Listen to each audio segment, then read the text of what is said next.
This is ridiculous. The Chick-fil-A outrage in Kansas is only more proof of this massive fraud that colleges and universities have become. In a new op-ed, Victor Davis Hanson lays out in detail why higher education has gone from being an icon to just a con.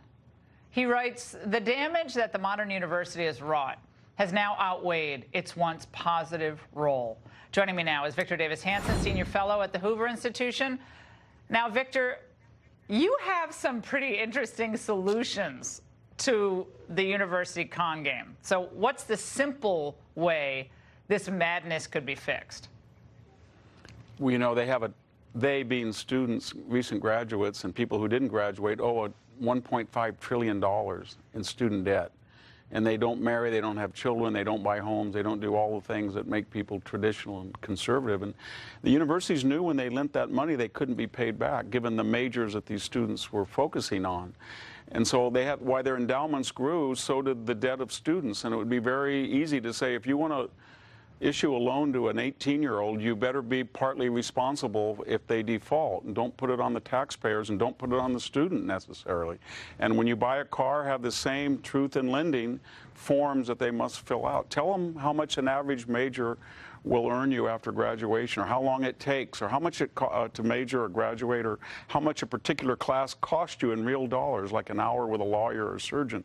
And they don't want to do that. And then, you know, it's very funny when you go to university to apply, you have an ACT or an SAT test. And that's because we don't believe that all the high school GPAs are equal. Right.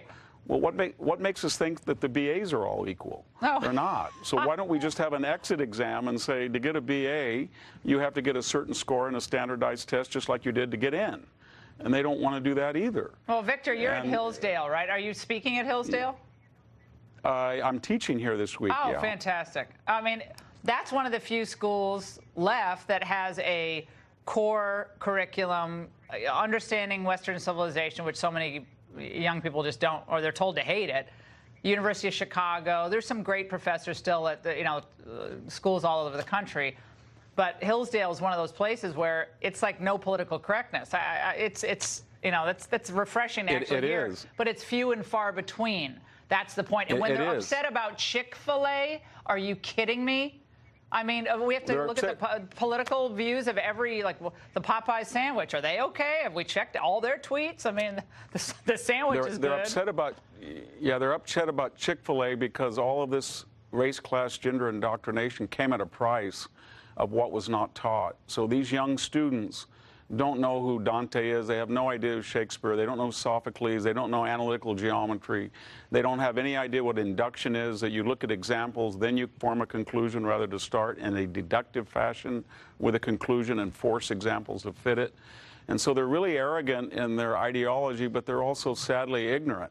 And that's why they go after Chick-fil-A. And when they talk about poverty and the homeless, one of the ways that these universities get students to go to their particular classes is they spend enormous amounts of money on latte bars, rock climbing walls, private dorm rooms, and they sell the dorm experience as Club Med.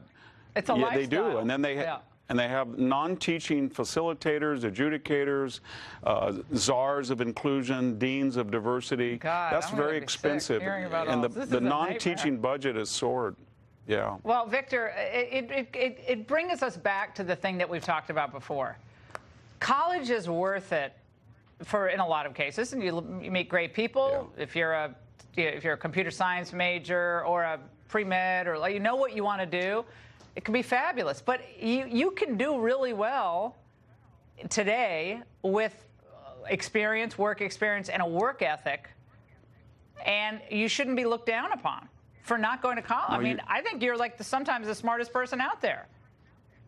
Absolutely, and we have 17 million people in college, and about a half of them don't enjoy it. They could spend their time much better, and they're eating up their entire teens and 20s, not just by they don't graduate in 4 years. The average is 6, and some don't graduate after 6, and then they spend their 20s trying to pay back these loans that they incurred to get an education that's not competitive.